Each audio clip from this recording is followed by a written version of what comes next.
So, welcome everybody to the second hour of Mind Shifters Radio. Today's Friday, September the 5th, 2025. Whoops. Michael, I went to click to let Susan Bingham in and I hit your mute button. You'll have to unmute. Okay, I can do it. I did it. Welcome everybody. So, Terry, what's exciting in your world today? Well, what's exciting is the healing process. And as far as in awareness, with my brother, let me know that he had the lung cancer, stage 3 lung cancer yesterday. It's like, that's something that I would think I would kind of be prepared for, because I know what his lifestyle was and what was going on and all, but right, there doesn't really seem to be any way to be prepared for it. Now, and the best way to prepare for it is all the work that we've been doing with the radio show, the class, the breathing. So I've just been doing a lot of conscious breathing, and my agreement partner, Andrea, she's offering some nice support. It's just been really good. I'm just sweet. It's as good as it can be, and until it gets better. So that's what's going on. It's getting some things done on the job and staying connected at the same time. And cool. Holding the space for everybody. Yeah, when you mentioned that, doing your own work, it reminds me of another saying that I think is really awesome that comes out of Carl Jung. Would love to have had some time in that guy's field live. But he says the best way to deal with someone else's darkness is deal with your own. So yeah, so, it's like so certainly holding the space for you with your brother. And is he willing to step up and do any work, or is that probably maybe he beyond knows his? all about. He knows firsthand and deeply about my journey, and there's resistance. He's pretty entrenched in mainstream, and I would say he was more of the atheistic inclination, and that he was all about science and mind, being a chemist and figuring things out, all that. But he certainly knows what's going on, and he'll certainly be offered the opportunity. Yeah. Again, he's seen me do workshops and all that, so he knows the drill. He knows the support's there if he chooses to go for it. Yeah. That's right. Well, holding the space. Andrea, you had a thought to share? No, I didn't. I was just listening. Oh, and okay. Just really holding Terry and all of that. Well, certainly joining you in doing that. That's a pretty big piece of information to be handed. So holding you, Terry, and your brother in that space. So welcome to Mind Shifters Radio. We're excited and delighted. I am just thrilled about how everything is moving forward. That worksheet, I've heard from a couple of people who were really impacted, Susan, by the worksheet that you did on Sunday, and the changes for somebody doing their first worksheet, I think, were just beyond monumental. And so congratulations. And That was actually Wednesday, wasn't it? Yeah, I think it was Wednesday. Thank pardon you. me, it was Wednesday, yes. Yeah, and it's definitely put me into a much deeper level vitality, which is a whole bunch of stuff is up right now. So can we support you? I was just on the call with Dr. Tim in the support group last night. There was a experience where I felt it brought up a lot for me around comments that were being said. And I felt protective. It was about some comments around just someone's perspective of their dealings with you, believe it or not. And I felt very protective of you. And oh, you don't need to do that. No, yeah, I know that. We're good. Yeah, no, and it wasn't. It was for me. It wasn't in any way. It was so I could see the content of my own mind. Yeah. but I could then go and experience the mind energy that was generating it and my fear of man. And then around, oh my God, am I being set up? And all, all the thoughts that go along with that. I'm going to be taken advantage of, all of that. So that's just up. So I got to work it with Dr. Tim, and now there's just worksheets around,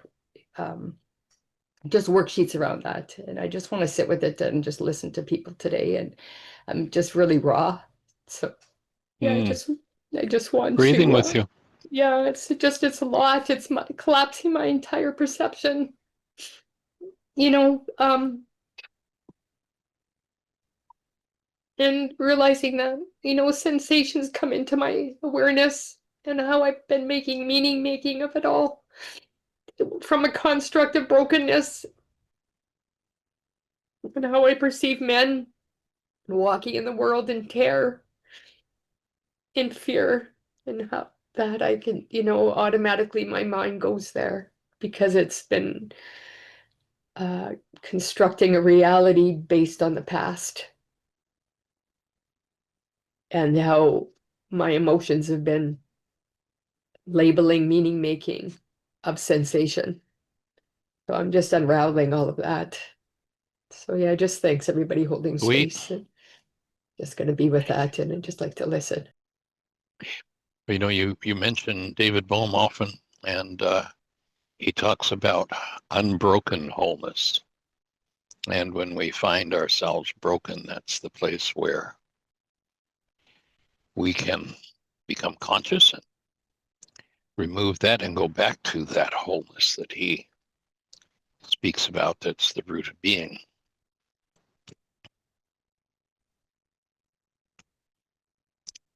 So joining you in that.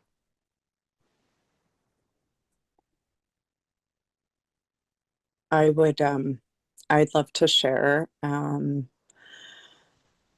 I've been in deep process too all morning.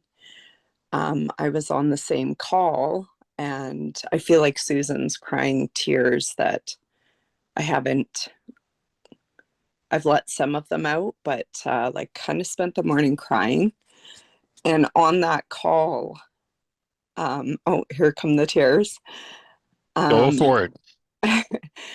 I was so mad because I was going through the same thing. I was a part of the conversation and doing some inquiry to put things into place in my mind. It wasn't like an emotional process. It was actually just, I wanted to understand different perspectives around inner child work. So I asked the question, and it inspired the conversation, which I went through feeling responsible for in the end, because I felt like the conversation went in a direction that I couldn't control. And I was so mad that I wanted my desire was to really call this woman out and just call her on the distortion that I could see. But I knew that it wasn't my place, and I just needed to be with what was inside of me. And the beautiful thing is about this call is in my reality, I'm really coming to a space where I'm getting such a clear picture of this pattern that I've been running since childhood and my ancestors. And it's this pattern, I've been mapping it out all morning, sorting through it, because when I got off the call, I have so much, so I don't want to take up too much time sharing, but I'm trying to You're welcome. Hey, and we're here with you. You're Okay. welcome to take up as much time as it takes to move through what you're ready to move through. So Okay, thank you. That's the way we honor every person that comes on. So you're it. If there are 20 other callers, that's great. When caller 19 comes up, they'll get the full attention that you'll get to. So Okay, thank you. So what I got, I left I just got off the call because I was too mad and I didn't want to, because when I get really angry, I have like a window of like remove myself and go do my own inner work, or stay with it. And when I say things, the energy does come out. And I wouldn't be able to let it go until I work through it. So I actually had to leave the call and meditate. And it was actually Can I offer another option? okay. The other option is to look at what the goal is that you're on. First of all, to recognize you're not mad about anything out there. You've never been mad about anything in your life, but there's mad in there, and your mind can put it on anything. So in the moment, to look at what's the goal that I'm holding that's causing my mind to arouse this anesthetic of anger, and I'm willing to cancel that goal, drop this drug from my body, and touch into what's at the root of it that it's time for me to let go of and work through. Okay. Okay. And in that moment, I didn't feel like I was able to on the call. So when I meditated, what I seen, like I'm getting so much visual of what's happening in my energy body just from not having a lot of density in my body. And I could actually see these waves of distortion moving up. You know, when you see a TV screen that has lost service and it has like those wave bars that move up the Right. Mm-hmm. And I was just really in my body and feeling the distortion waves move through. So I was just with it all for hours. And what I've worked through this morning is the clarity around this pattern that as a child, my experience was being with my parent who was where my goal was to be in truth. And when I spoke truth, I was met with anger, rage, and unpredictable behavior. Right. And I'm saying more like my perception as a child. And my defense for truth trumps everything. And in the call, Except your anger. okay, right? Okay. So in the call, when this woman wasn't being accountable and I felt blaming energy, I became very protective of truth and felt unsafe. Like I feel very safe in deep accountability and deep truth. So then, but the pattern is like feeling powerless, going into self-doubt, like self-blame or blame for another, and being in a fractured self of like survival terror when I feel people aren't in the deepest level of truth. And if I feel like I can't say what I'm seeing, I go into that survival aspect. But what was beautiful is this woman was like, I wanted to actually be in love, like just in love. And it's okay. We all get to be where we are. And possibly just letting the observation move through my mind like a cloud. And I wasn't able to at that time, and that's okay. I did some worksheets around it and just got really more clear on this pattern. But I know that I needed these players here to show me this pattern that keeps trying to illuminate itself for me. And then I feel like the next step is the canceling of goals, but seeing the pattern was very important to see that I'm always safe, but I still don't understand how that works. How can I always be safe when I don't believe it? If that makes sense. Well, my offering would be that, there's a great exercise in the Course in Miracles that says, in my defenselessness, my power and safety lie. I add the word power into that lesson. It's not actually in the lesson. And what that means is that if I have a defense, energetically, I may never speak it, but energetically, that defense is an invitation for somebody to come in and attack. All I have to do is have the fear of it. Remember the insight that Job gave us. He had this perfect, wonderful life, and all of a sudden he loses everything. And his insight, and I find it interesting if you read that book, that he actually, shortly after he loses absolutely everything, he's in confusion and trauma and everything's gone. And he comes to the insight, that which I feared most has come upon me. That which I dreaded has happened. His defense is what brought the attack. And then you read through to the end of it, and there's resolution. And his resolution comes when he chooses to be the space of active love for his friends.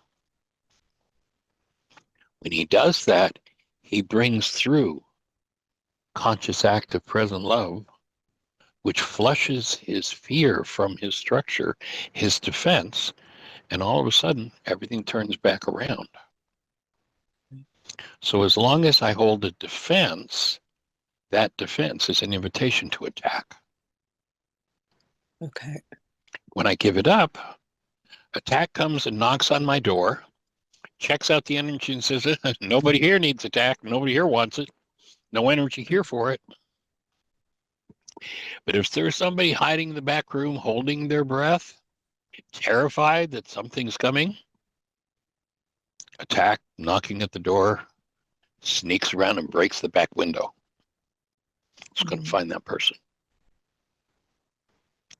So I'm safe when I'm willing to handle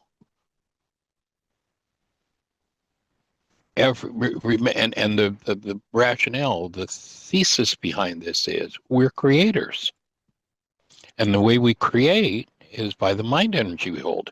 If I hold the mind energy, boy, I never want this to happen to me again. What did I just set up? This. When I can let go and go, oh man, I can remember when this was really traumatic. It hurt a lot, and I've been working on that hurt, and I'm willing to let this go, and I'm willing to trust the breath. I'm willing to trust Rukha that I'm safe. And I'm no longer setting up the invitation energetically, the silent invitation. Way back, probably going on 40 years ago, I used to keynote at a conference called Global Science. And one year, a gentleman named Marcel Vogel, who was a 23-year senior scientist from IBM, he's the guy that invented the chemical coding that allows us all to have hard drives in our computers. He worked for IBM. And he brought to the conference a thing called a Delaware camera. It's a camera that you have a tuning mechanism in front of the aperture. You don't just put the aperture in whatever's in front of it, it takes a picture of, but rather whatever it's attuned to, if it's there, the camera takes a picture of it. And the upshot of it was that he brought that to demonstrate and to show that he could literally take the picture of the high energy waves that leave the mind when we think a thought. A thought of defense is an invitation energetically for somebody.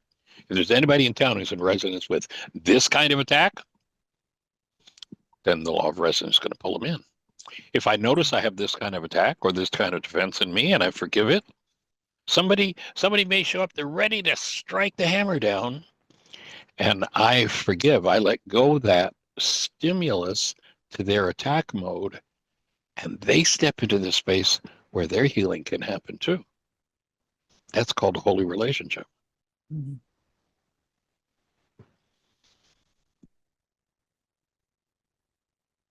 Yeah, that makes so much sense. And just the emotions in this pattern in my own perception really needed to be illuminated so I could see it out of my own shadow, it's really coming out of my own unconscious. Mm-hmm. And I like what you're saying, that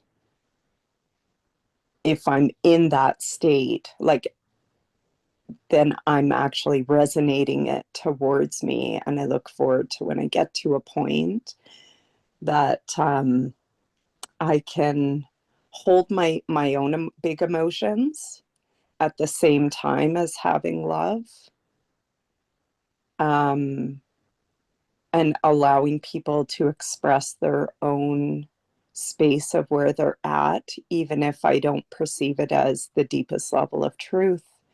And then, of course, I also went into defense where, and I see how it has codependent dynamics where I wanted to defend you, and I wanted to defend my resonance with your work, and I wanted to defend um, also just accountability, but not, but for my own safety goal.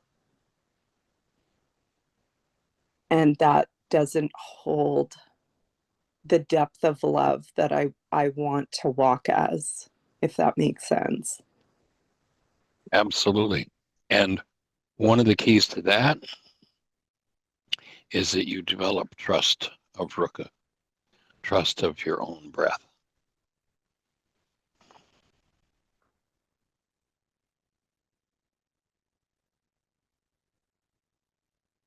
And what does that not look like? But what is the process for it, or not the process? I know you can't describe my process, but what do you mean exactly by that?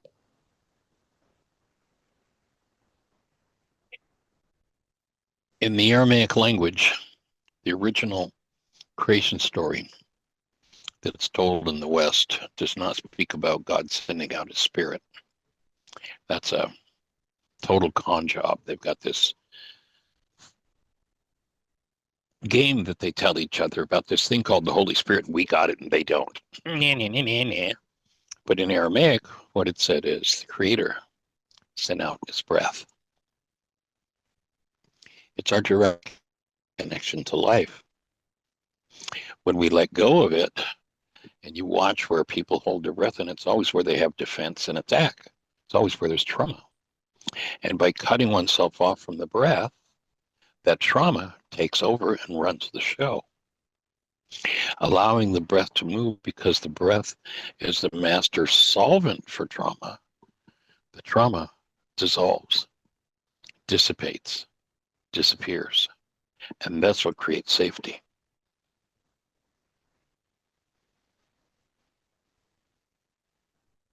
But if there's generational trauma that's unfaced and unresolved, Carl Jung says it so beautifully, couldn't say it better.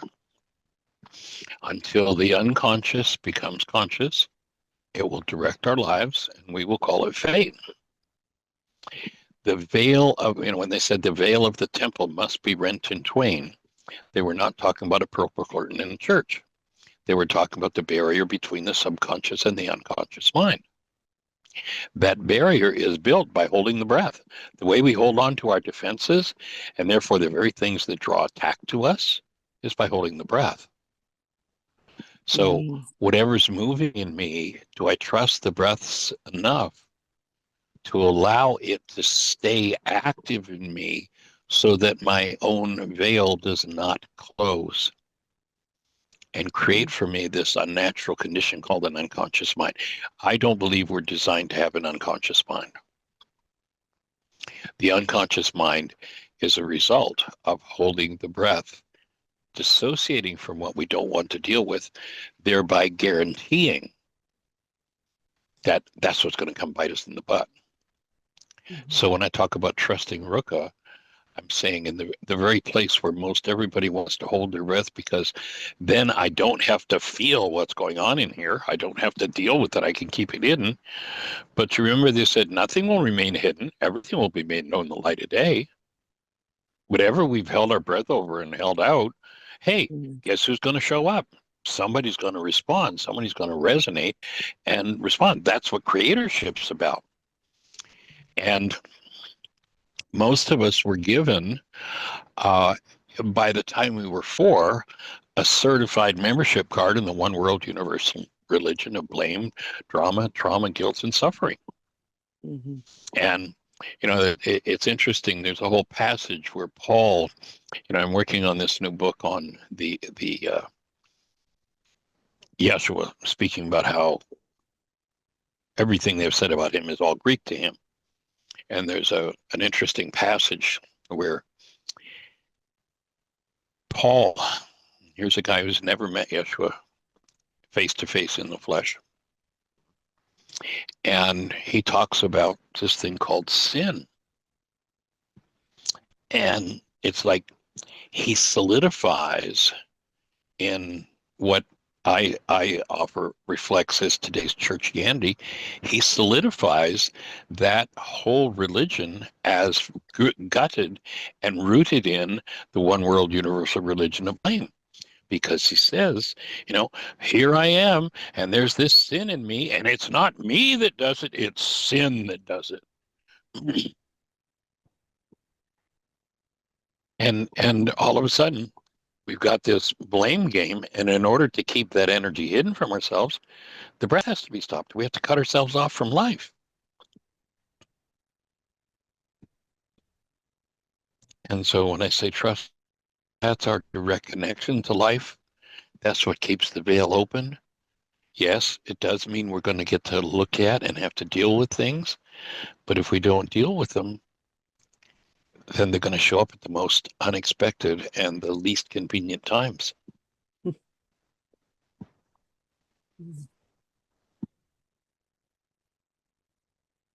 Okay, well, thank you for that. That gives really good direction. That, yeah, this is really helpful because I carry fear that I will behave in ways like, remember in some of your videos where you're like, do you ever behave in a way and then say, I'm never going to do that again? And then you do. Yep. I'm afraid of myself. That which you fear Because, most, until you decide to forget it, give it will come upon you. okay. Okay. Yeah. And I feel like I'm so new to this process that I'm putting things into place. But when you say trust, um, Ruka, which I'm assuming you mean like the Divine Mother, right? The Breath, Holy Spirit. feminine. The Greeks talked about a Holy Spirit like it was some kind of disembodied spirit, something, and Mhm. separated us from what Yeshua was talking about. Yeshua was talking about the feminine elemental force in us that is called the breath. She who undoes the effects of our errors and reveals truth. Mhm. And it's the breath that takes you into the live silence. Mhm.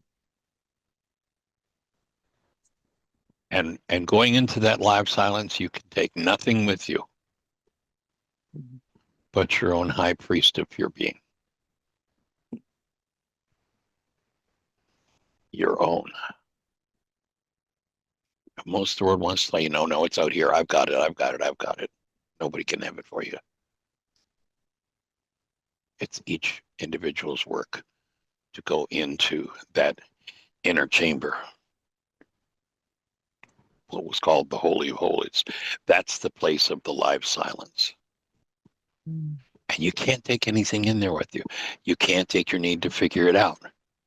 You can't take what you think you want. You can't take what you think you even know. As the Course in Miracles says, you must let go all the things you think you want and leave a clean and open space within your mind. for the Christ in you to reveal to you. Reveal what's so far beyond your mind's ability to comprehend,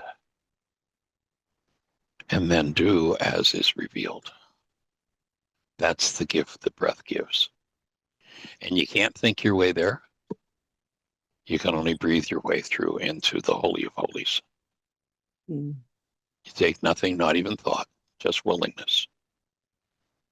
Only purity can enter there. Empty of all that you think you want.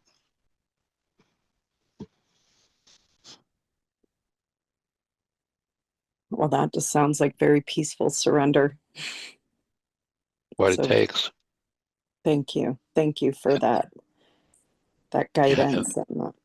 Go ahead. Yeah, and the noise of hostility or fear carries such a blast that it blasts out, it blows to oblivion the awareness that that's even possible. Yeah. And that's where the instruction to be in stillness and know. And it's beyond the mind. You can't take the mind there. Mm. And everybody's trying to figure it out. Can't figure it out. But you can forgive it and breathe into it. Mm-hmm. Yeah, thank you.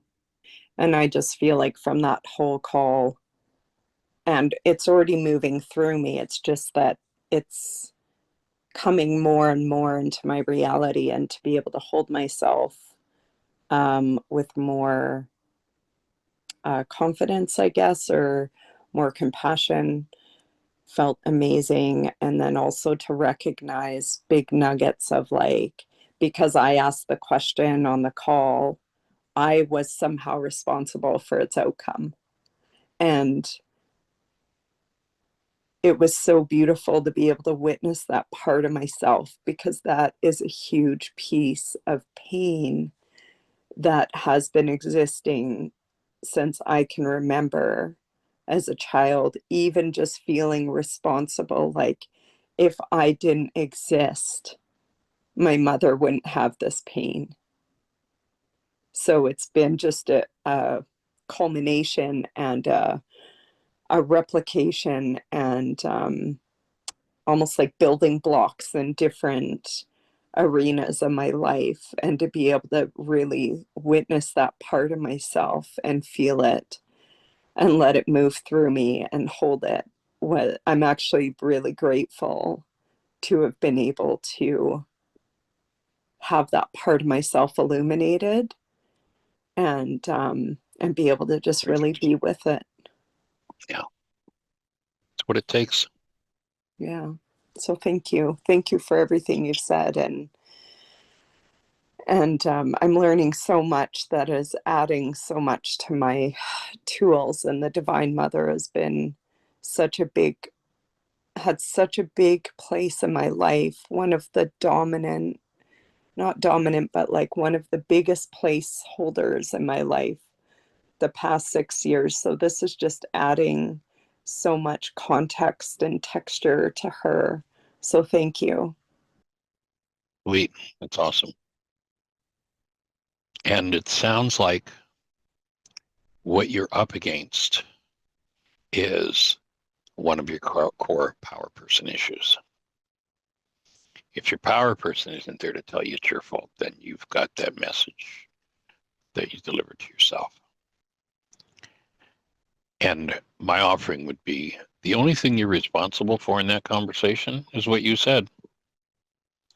The realities that come up for everybody else in the room, not your monkey.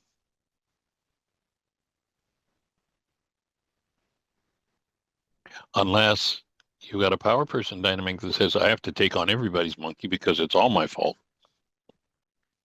And if that fits, then there's your next, that's probably your 77 times 70 worksheet issue. Let go of that one. You spoke your truth in a connected space of love. And everybody's going to do what everybody's going to do. And most people never visit for even an instant the actuality of what happens in any space. They're always putting constructs from their minds in the way. They're always in the lie. Perception is a liar. It is the chief of liars. And most everybody, an event happens, and up comes the reality in their minds. And if it's not pleasant, then they puke it on somebody. And, you know, you don't have to be home for their puke. You can let them do what they need to do and stand in innocence and connectedness and go, you need support with that? Rather than take responsibility for their monkeys, for what comes up for them. And if you want to be empowered to be a healer, that's a step you're going to have to take. But nice work, nice willingness. Got it. Fabulous.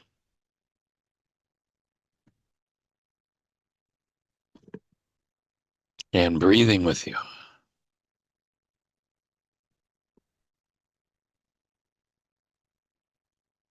And also, I'll just also illuminate that this week has been incredible to see my own projections. The areas of my life, like friends and workplace, and so many areas have felt a lot more like quite manageable. I was working through things, but as soon as I would get into a romantic relationship, my own projections would come full force, and I felt like I could never decipher between what was real and what wasn't. And I felt so powerless and have felt so powerless in it. And this past couple of weeks have been really able to see some of the events that were really happening and what was actually happening in my mind, my own projections in dream state.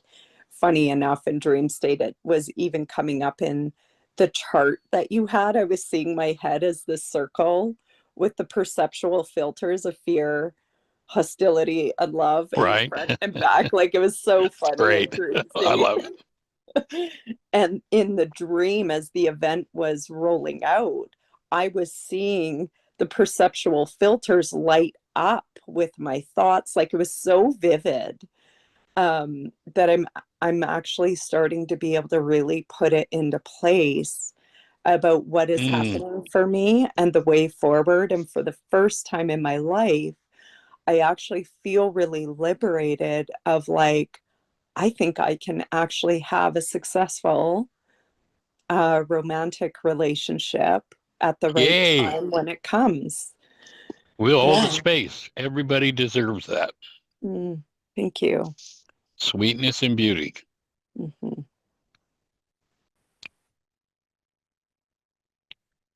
So holding the space for you.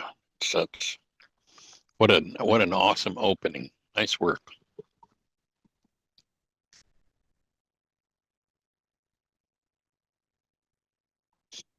Any other thoughts for you? No, just lots of gratitude, and the work is just coming at the perfect time, of course, and the impact it's having is, okay, I am going to tell you this last thing because I think that this would be celebratory for everyone who has children. Driving with my 18-year-old the other day, we just went to visit someone's home who has a fairy themed backyard, and I was sharing with my daughter about replication, and through sharing with her that if we don't look at the patterns that are occurring in our life and seeing how they replicate, it will get passed on to your children. And then talk to her, and things I hadn't even put together came out. Like when she was 2, I left her dad. When she was 7, I moved. And how when I was 2, my mom left my dad. And when I was 7, my mom moved from the magical fairy forest that I, Mm, had connection with, and how devastated I was. And my life fell apart in grade 8, just like hers. And I said to her, I didn't know how to heal. And so what I didn't heal got passed on to you. And do you see how the replication is happening here now in your life for you to heal? And she was wide open, really putting the pieces together. And what a liberating thing to be able to pass on to your own children. I'm wow. just so excited for her. 2000%. I hear you loud and clear. That's awesome.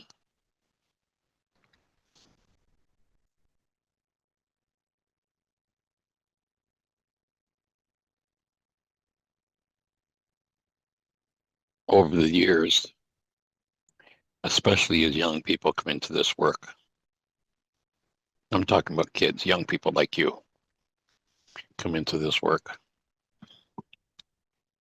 It's awesome to watch how and what kind of turnaround can happen in one generation. There's so many people that I've gotten to watch who came out of such terror and trauma and insanity. And in one generation, just opens such a space for transformation in the family system. It's like impossible, but it happens. So that's just fabulous. Sit the girl down, do some worksheets. When you get the still point breathing process and the energy field work, breathe her, and you're giving her a foundation that will change the whole future of your bloodline. And in doing so, will change the past of it as well. So that's awesome. Congratulations. I'm excited for you and for all of humanity. Course in Miracles talks about when you're healed, you're never healed alone. And this is the principle. So thanks for your willingness, your work.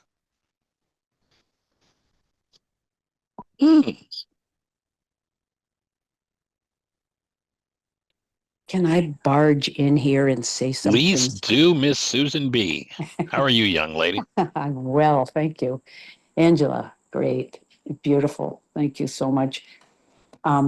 Relating to what you said about your daughter, Michael, you just said, okay, show her the tools, do the breathing. And I want to fight you a little bit on that, Michael, because I have a grandson who wouldn't do anything. He wouldn't do, this is Luke, who has now become a coach for people who have been addicted. And all it took was one wake up sheet, one night, because I got this feeling in bed that I better go visit him in the basement of our house where he was. I just thought, I got to get down there. I took a worksheet with me.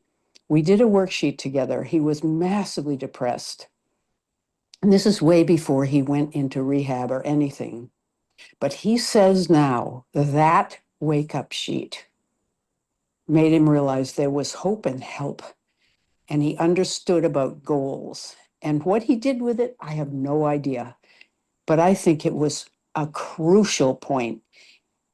And so, don't underestimate doing one wake up sheet at the crucial moment.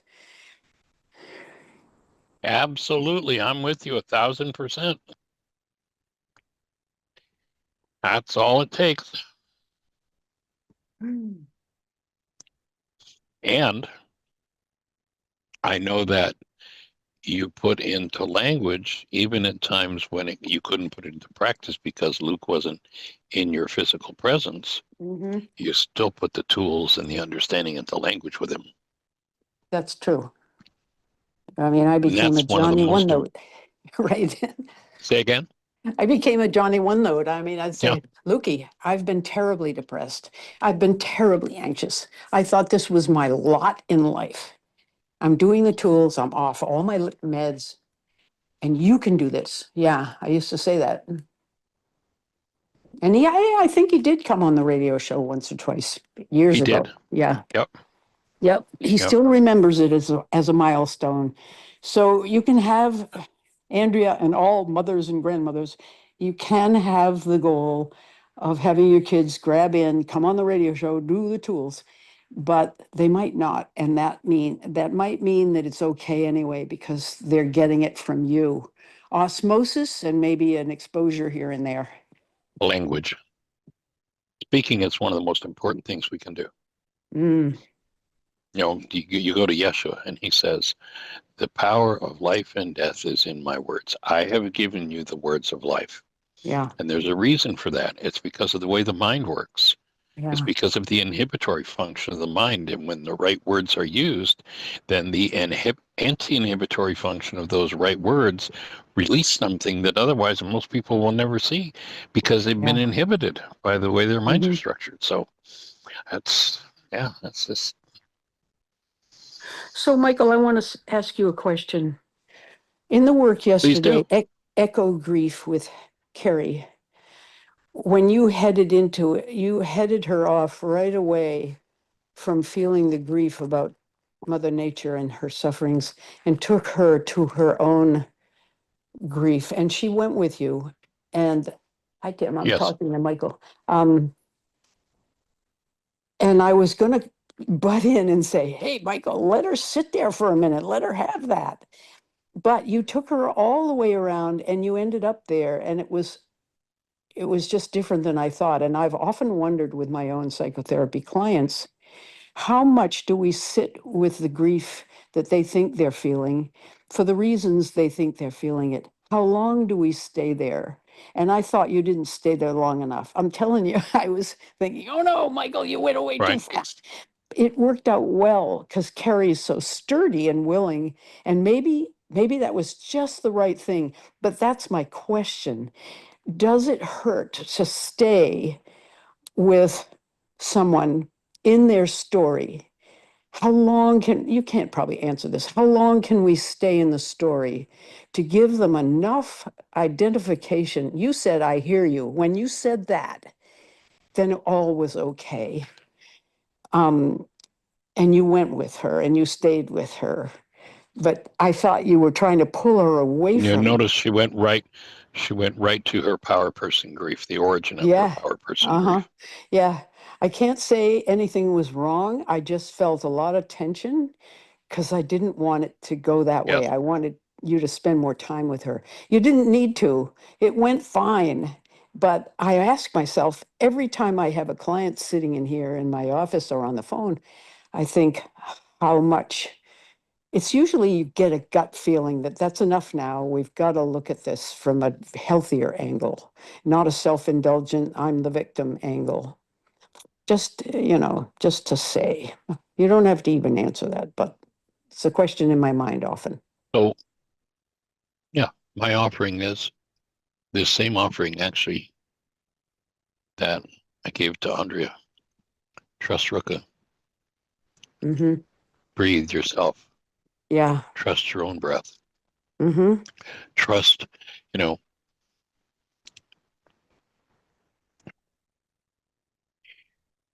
I'm moving. You've been listening to the process over the last week or two Mm-hmm.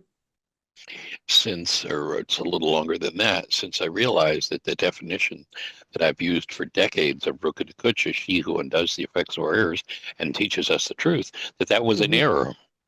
That Mm-hmm. whole teaching thing is a construct of our mind, something we want. Mm-hmm. And so I'm almost at the point where, well, I am dropping that teaches us the truth, but where it's just she who undoes the effects of our errors and reveals truth. It's the revealer. So my process is one where I listen and I breathe and I trust what I'm guided to do. So good. That fits in with Dr. Tim's show totally. He was saying, take it very slowly, sit with what your desire is. And this isn't an ego desire. This is pre-ego. This is the holy impetus that's going to let you know what to do. And in order to have awareness Exactly. of what that is, we have to be very quiet And sometimes we won't get anything. We just be quiet, maybe wait a half an hour or a day or something before we know where the desire should lead us, making sure it's not some contaminated ego thing. Anyway, that's great what you just said. My take is that if it's something that's extended, gee, I'm not getting answers and I'm into hours, Mm-hmm. that's when I'm going to check out of the world and breathe. Oh, That's when I'm yeah. going to step into still Mhm. point, Yeah. because that's where the answers lie. Mm-hmm.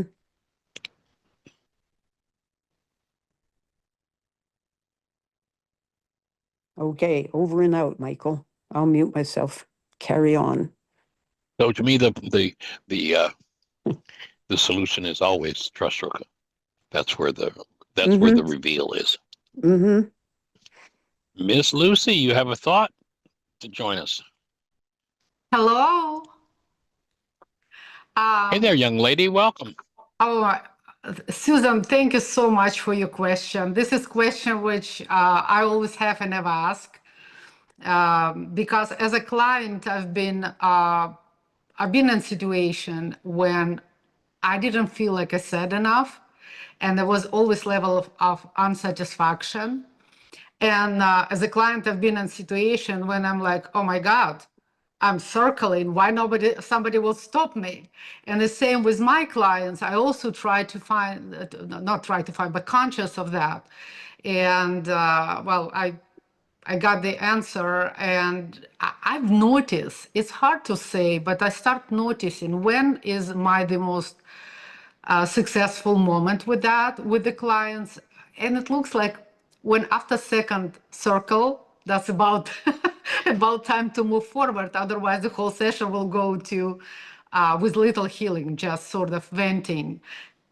But it's just like because I'm observing and so far what I've seen.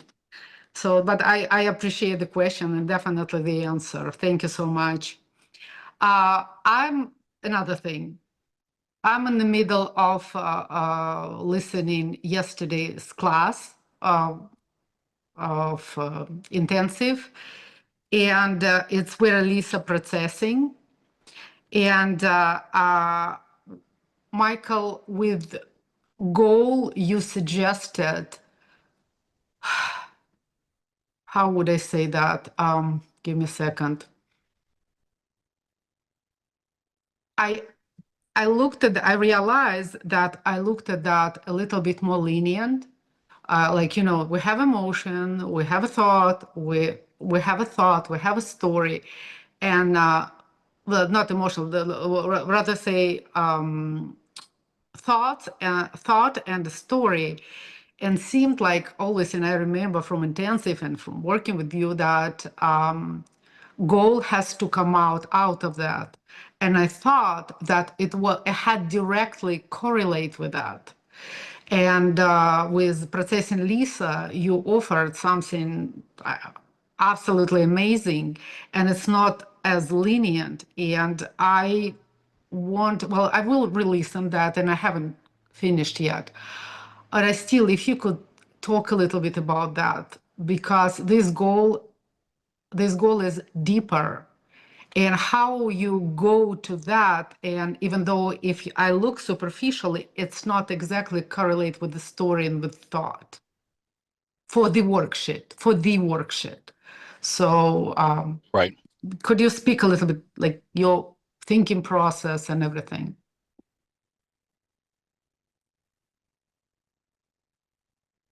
My offering would be if you go back and listen before that was offered.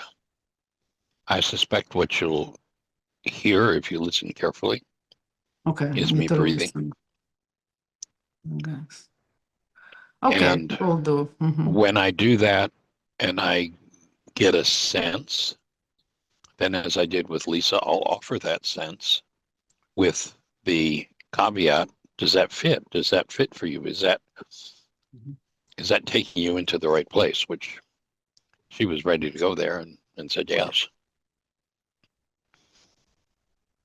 Because I've been in a myself. Now I'm talking myself as the person who is doing the work.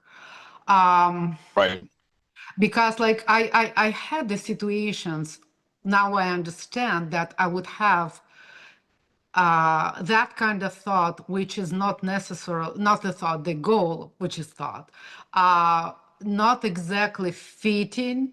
And I would write it down and sort of create worksheet to fit this goal.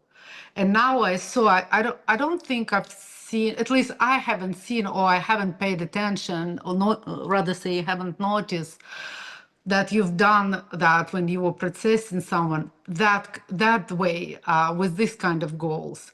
Not that this kind, how I would say that, my apology. Because when I'm speaking, I raise my hand. I actually always nervous. It's for me always big step. So in my English becoming even worse. So, and thinking a little chaotic. So But we're you, holding you in our hearts. yes, thank you so much. Thank you. It's always like big thing for me. um, I've been in those situations and I thought that this goal is not appropriate to my worksheet. And now I kind of look at that very different. And that's why I thought like, oh, if anything else you could say, if anything, it's just like for me, for my internal processes, to understand where is like to understand. Well, I try to go through mind, but like, of course, we have to go not just through mind, but first I need to comprehend intellectually. So when is like this goal is absolutely off, just don't belong to this worksheet, or this is that deeper goal. So that's what I wanna, if you have anything to say besides feel it. Yeah.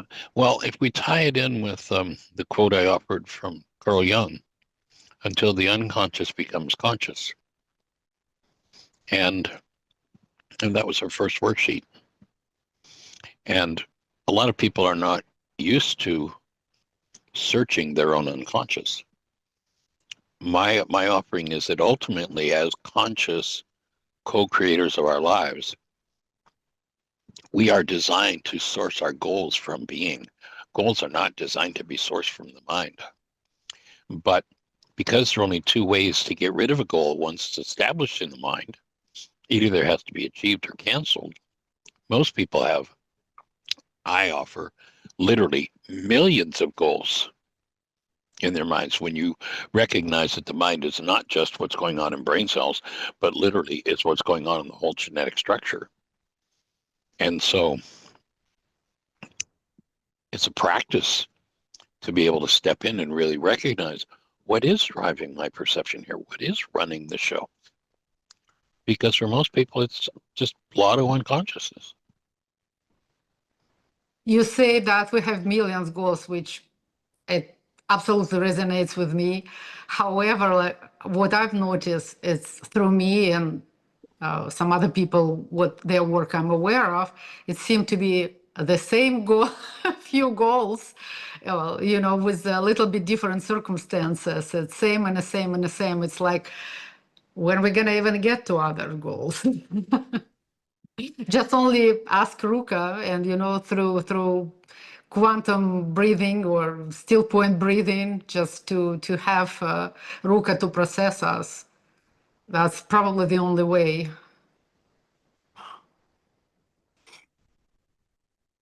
Well, my take is that in a lot of cases, people are playing out of a desire and only aware of a desire rather than the actual goal that's running the show. And it takes time for most people to develop the skill of becoming aware of the actual goal that's running the show. I know people say, oh, well, you know, I just want people to like me. That's my goal. I want people to like me. Mhm. The truth is, if people, you know, the experience that comes from for many people, as an example, is, well, when I was 3 years old, somebody bulldozed in the room in rage and destruction, and I took the conclusion that I wasn't liked, and I almost got killed. So the real goal that's running my life 40 years later is I want to survive. And people think on the surface, mine says, well, I just want them to like me. So going to that next level of being able to see what's really running the show, because it's only when I identify the actual goal that's running in my mind at the moment that I can really get to the core issue. A lot of times people say, well, I do worksheets and I'm at this plateau and I'm not really getting anywhere. It's because you haven't really identified the goal that's active under the surface. Yeah, yes. And I recently had something to happen, and well, actually, I'm like ongoing healing crisis. So with more and more things to come up, it's probably end of show. I'm not gonna go there.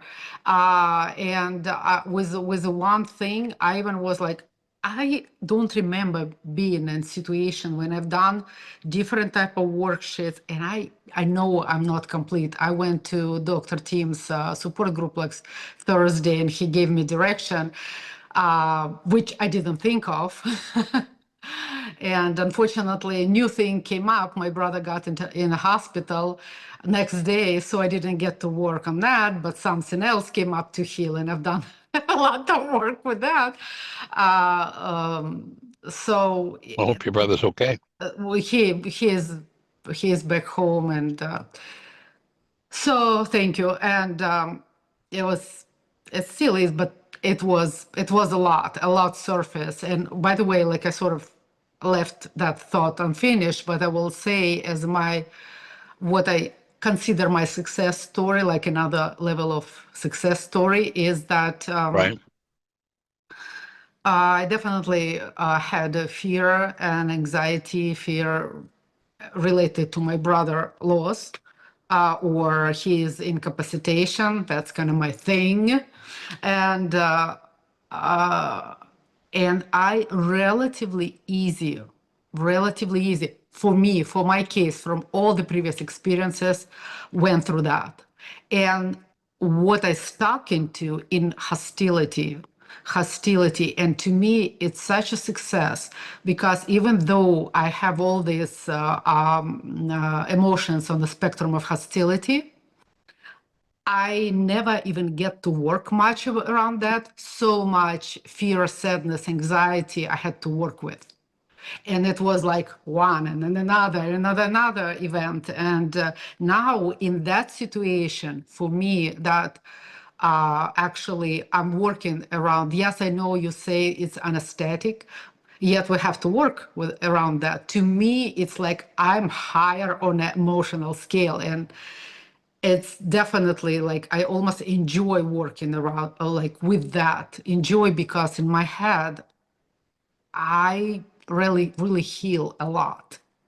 So that's whether I'm thinking right or not thinking right, I definitely consider it as my success. That there is room for me to actually look at that and work with that instead of Right. fear and sadness. So yeah, so that is good. So Sweet. yes, and about really quick, and about this goal, which I came with, like we talk about with Lisa, all that. I'm so happy, because to me it was like, oh, if I do that, I'm not doing right worksheet. So like now when I saw you doing that, and to me it's like open, like a little more even freedom with that. And thank you. Honored and delighted. Thank you so much. All So right. good to Have a see you, blessed one. Jeanie.